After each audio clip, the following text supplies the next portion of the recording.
আগামী 10ই আগস্ট সারা দেশের সাথে মালদাতেও আইন অমান্য, জেলে ভরো আন্দোলন করতে চলেছে সিপিআইএম এর শ্রমিক, কৃষক, ক্ষেতমজুর, বস্তি ফ্রন্ট ও উদ্বাস্তু ফ্রন্টের সদস্যরা। তারা কেন্দ্র এবং রাজ্যের বিজেপি সরকারের বিভিন্ন জনবিরোধী নীতির প্রতিবাদ জানিয়ে কর্মসূচি পালন করবেন বুধবার। কার্যত এমনটাই জানালেন সিপিআইএম এর মালদা জেলার সম্পাদক কৌশিক মিশ্র।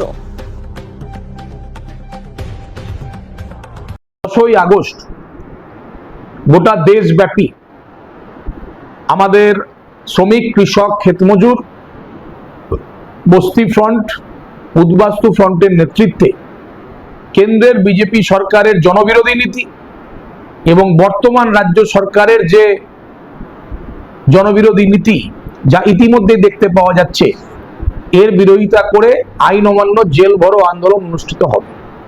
রাজ্যের সরকার মানুষকে ভয় ভীত সন্ত্রস্ত করবার জন্য, গণতন্ত্রের কণ্ঠরোধ করবার জন্য তারা গুন্ডা দমন আইনের নামে মানুষকে ভীত সন্ত্রস্ত করছে। রাজ্যের মুখ্যমন্ত্রী বিধানসভাতে যে ভাষায় কথা বলছেন, বিরোধী সহ একাংশের ধর্মের মানুষকে যেভাবে আক্রমণ করছে, অপরাধীদের নাম ধরে যে ভাষায় আজকে নায়কোচিত ভঙ্গিতে বক্তৃতা করবার চেষ্টা করছেন, এটা পথসভা জনসভাতে বক্তৃতা করা যায়। এই বিধানসভায় বিধানচন্দ্র রায় ছিলেন, প্রফুল্ল ঘোষ ছিলেন, আমাদের জ্যোতি বসু ছিলেন, মমতা ব্যানার্জির কথা আমি বলবো না। তারা বিধানসভাকে যে মর্যাদার আসনে উন্নীত করেছিলেন, বিধানসভার মর্যাদার আসনকে অলঙ্কৃত করেছিলেন, আজকে তাকে প্রতি মুহূর্তে কালিমালিপ্ত করা হচ্ছে। গুন্ডা দমন আইনের নামে মানুষকে ভীত সন্ত্রস্ত করে যে কোনো গণতান্ত্রিক আন্দোলনকে তারা বন্ধ করতে চান। আমরা মানুষের মনের ভয়, ভীতি, আশঙ্কাকে কাটাতে চাই। মানুষের অধিকার আছে, ভারতীয় সংবিধানে অধিকার দিয়েছে যে কোনো ধরনের গণতান্ত্রিক আন্দোলন মানুষ করতে পারবেন শান্তিপূর্ণভাবে। মিছিল মিটিং করবার, রাজনৈতিক সংগঠন করবার অধিকার আছে। এই গুন্ডা দমন আইনের নামে মানুষকে ভীত সন্ত্রস্ত করা, সাম্প্রতিক সময়ে নিটের প্রশ্নপত্র ফাঁসকে কেন্দ্র করে তারা এই কাজ করেছেন। তারা যারা ধরা পড়েছিল বা ধরা হয়েছিল, যাদেরকে শান্তিপূর্ণ বিক্ষোভ করবার পরবর্তীতে কিছু হুলিগ্যান্স ঢুকেছিল আরএসএস এর নেতৃত্বে, যা প্রমাণিত হয়েছে, আমরা বলেছি। এবং আরএসএস সেখানে মিছিলের মধ্যে আক্রমণ করে এবং মিছিলকে অশান্ত করার চেষ্টা করে, বিভ্রান্তি তৈরি করার চেষ্টা করে। তারপরে নির্দিষ্ট একটি ধর্মের কিছু মানুষকে উদ্দেশ্য করে মুখ্যমন্ত্রী বিধানসভায় বক্তৃতা করে। গতকাল তাদের জামিন হয়েছে সুপ্রিম কোর্টের রায়ের ভিত্তিতে।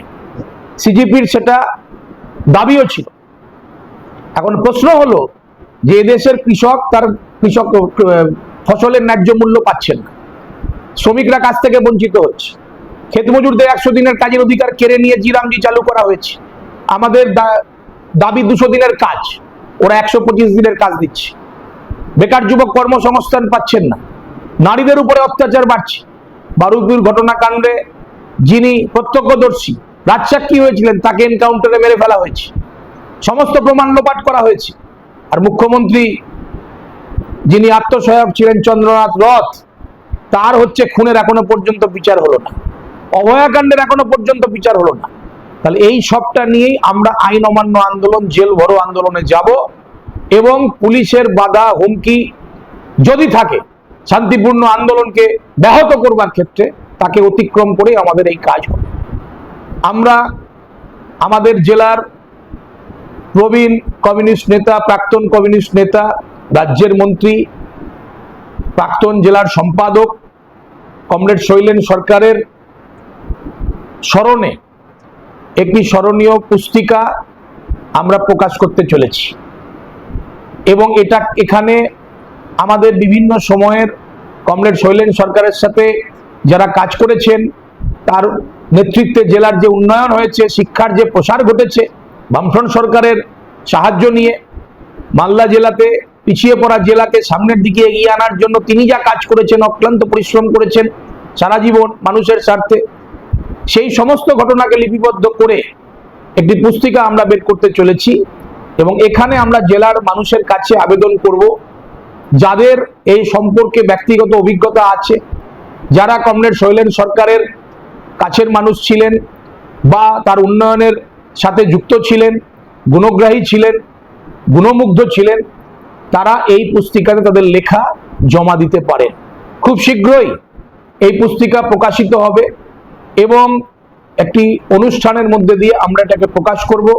প্রয়াত নেতা কমরেড শৈলেন সরকারের প্রতি শ্রদ্ধা জানিয়ে এই পুস্তিকা আমরা প্রকাশ করতে চলেছি সিপিআই মালদা জেলা কমিটির পক্ষ থেকে। এই হচ্ছে আজকের মূল যে আমাদের আপনাদেরকে ডেকে যে বলা, এই বিষয়গুলো আপনাদের কাছে রাখলাম।